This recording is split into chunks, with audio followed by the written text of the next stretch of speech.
Sa mundo ng sports, nagkamit ng triple golden victory ang ating mga pambato sa swimming events sa nagpapatuloy na 13th ASEAN Para Games sa Thailand. Ang isa sa kanila gumawa pa ng panibagong record. Silipin natin yan sa sentro ng balita ni teammate JB Junio.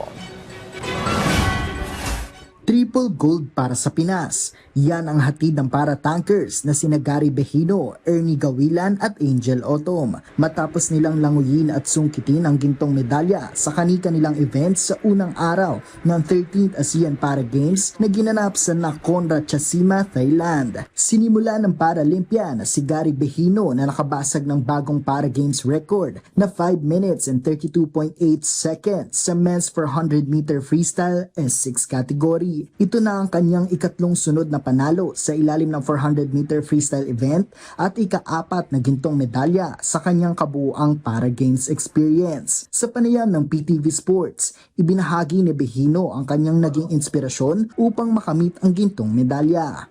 Medyo nagpapalakas sa akin yung anak ko kasi birthday ng anak ko ngayon eh. Yun. Siya din yung nakapagbigay ng konting inspiration para sa lalo ko pang galingan.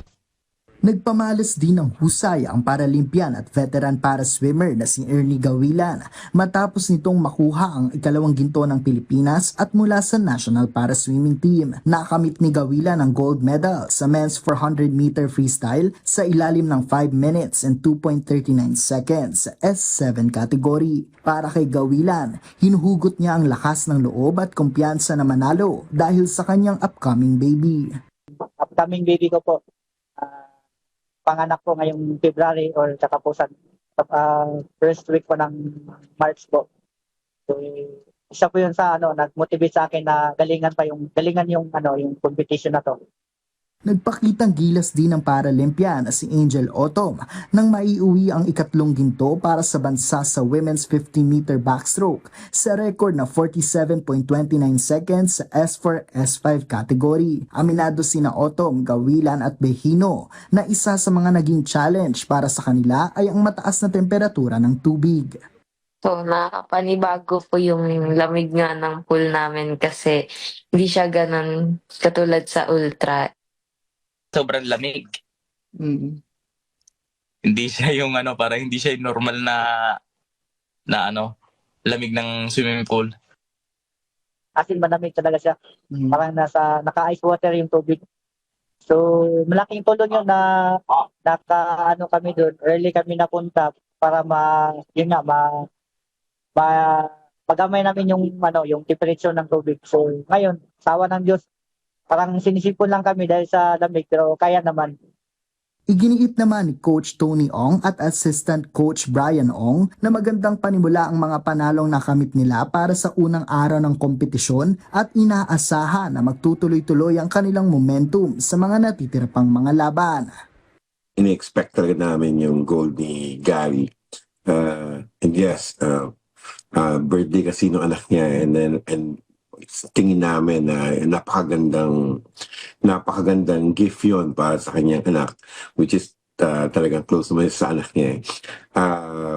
So, yung kay Ernie, yes, ganun din. Gusto namin yung start na yon. And of course, we're expecting that from Angel as well. Nakaka-boost talaga ng moral yung start ni Gary kanina. Very happy kami dun sa naging performance and proud kami.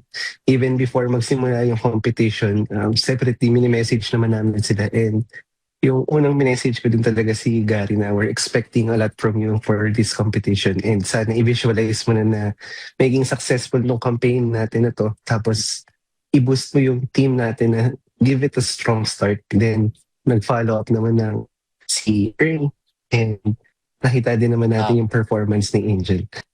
Sa pagpapatuloy ng Regional Para Games, inaasahang magdadala pa ng mas maraming medalya ang Philippine Para Swimming Team para sa bansa. JB Junio para sa Atletang Pilipino, para sa Bagong Pilipinas.